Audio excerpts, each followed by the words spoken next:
What don't people know about you that you wish they would?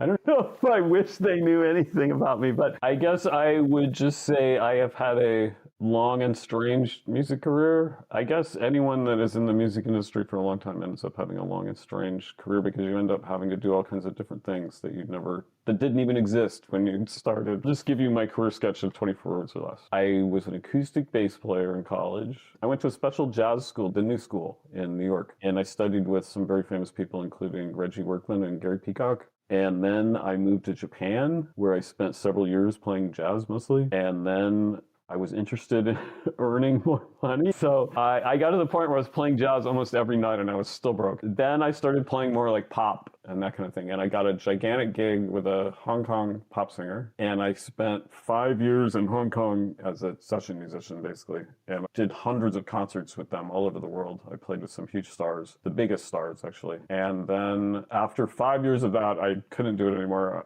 I never really wanted to be a pop musician in the first place. So what was I doing with my life? But then electronic music came along. So then I got into electronic music and I became a DJ. I had a band in Hong Kong called Digital Cut Up Lounge, where we played down tempo with jazz musicians. And then I moved back to LA and I did IDM and experimental music here. I played at a lot of underground laptop music shows and this kind of thing. And I ended up working for Native Instruments for a while. And then since about 2011, I've worked in online education. I also played in the 2010s. I was playing with John Hassell for about 4 or 5 years.